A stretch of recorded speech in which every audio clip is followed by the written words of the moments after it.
বাজার আমার বাপরে মায়া দিয়ে আমি আমার বাপরে মায়া দিয়ে আমি বাজারে গেলাম।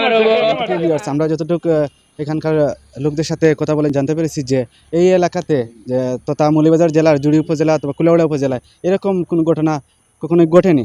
সেটাই প্রথম এমন একটি ঘটনা ঘটেছে, যেটা মসজিদের টাকা নিয়ে কথা কাটাকাটিতে একজন মানুষকে হত্যা।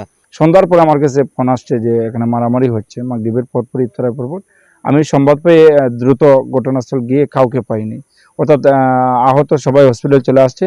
আর যারা মারধর করছে অপরপক্ষে যারা, ওরা আবার দেখছি বাড়িতে আছে। সবকিছু শুনে যিনি নিহত আব্দুল জলিলের বাড়ির উঠানে গিয়ে দিলাম, প্রচুর রক্ত, কোনো রক্ত পলা মাটিতে রাস্তায় পলা। শুনে আর ঘটনাস্থলে আমি সময় কর্ণপাত না করে হসপিটালে চলে আসি। এখানে এসে আহত যারা আছেন তাদেরকে চিকিৎসা নিশ্চিত, আমার এলাকার গণ্যমান্য ব্যক্তিবর্গ ছিলেন, ওদের সহযোগিতা চিকিৎসার প্রয়োজনীয় যা করার ইতিপূর্বে ডাক্তার নিশ্চিত করলো যে আব্দুল জলিল মারা গেছেন।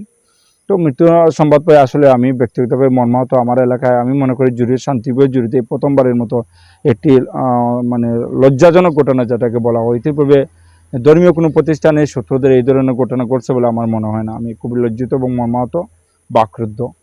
তো যাই হোক, ওই পাওনা টাকা নাকি উনি খুব জানতে চাইছে যে টাকাগুলো কোন খাতে ব্যয় করা হয়েছে, এই কেন, এটা কেন চাইলো উনি, এটা শত্রুতাকে নাকি জুম্মার পরে ওনাকে ময়মনবীর বক্তব্য বলে উভয় পক্ষে সরাইয়া দিয়েছেন।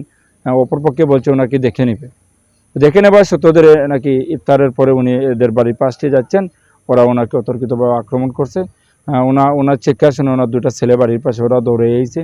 আসার পর ওদের হাতে কিছু ছিল না, এদের স্থানীয় মানুষের বক্তব্য উনি আত্মরক্ষাতে বাড়ির দিকে চলে যাচ্ছে। বাড়ির দিকে যাওয়ার পর বাড়ির সামনে গিয়ে ওরা জুড়ো হয়ে সবাই ওরা মারধর করছে।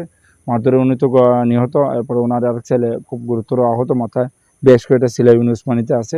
আরেকটা ছেলে ইনজুরি, তাকে সম্ভবত মৌলভীবাজার হসপিটালে প্রেরণ করা হয়েছে। আর অপরপক্ষের একজন ইয়াসিন আলী, যাকে পুলিশ স্কোর দিয়ে চিকিৎসা পাঠিয়েছে উসমানীতে, সম্ভবত উসমানী বা মৌলভীবাজার যেখানে চিকিৎসা গেছেন, ওনারা মাথায় কিছু আঘাত দেখছে আর কি, সেলাই হয়েছে। এই হচ্ছে ঘটনাস্থলের নিহত ব্যক্তির দুই সংসার, দুজন বউ জীবিত আছেন। ওনার দুইটা ছেলে, দুই সংসারে দুইটা ছেলে প্রবাসী আছে।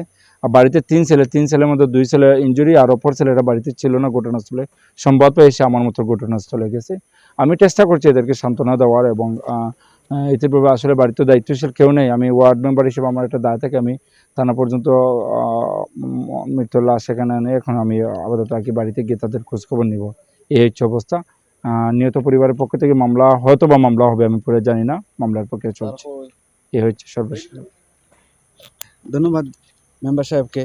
সম্মানিত প্রিয় ভিউয়ার্স, আমরা যতটুকু এখানকার লোকদের সাথে কথা বলে জানতে পেরেছি যে এই এলাকাতে যে তথা মৌলভীবাজার জেলার জুড়ি উপজেলা অথবা কুলাউড়া উপজেলায় এরকম কোনো ঘটনা কখনোই ঘটেনি।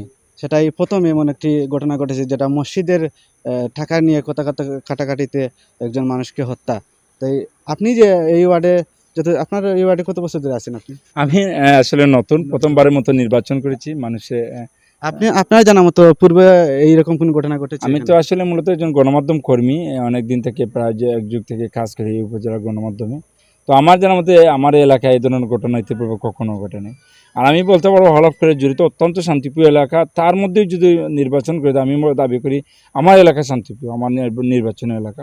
কিন্তু আসলে এই বিষয়টা আমার নির্বাচনী এলাকার জন্য মানে দুঃখজনক একটা ঘটনা, কে বাকরুদ্ধ আমি এই ধরনের ঘটনা। এই যে আপনারা মিডিয়ার তথ্য নিচ্ছেন বা অনেক মিডিয়া ইতিপূর্বে আমাদের সাক্ষাৎকার নিয়েছে, আমি দেশবাসী জানছি, এটা আমার এলাকার জন্য আসলে নিঃসন্দেহে এটা লক্ষ্যজনক ঘটনা। আমি এটা তীব্র প্রতিবাদ এবং নিন্দা জানাই। যারা এই ঘটনা ঘটিয়েছে বা ঘটনার সাথে জড়িত, আমি তাদের মানে সর্বোচ্চ বিচার প্রক্রিয়া শাস্তি নিশ্চিতের জন্য দাবি জানাচ্ছি যথাযথ কর্তৃপক্ষের কাছে। ধন্যবাদ।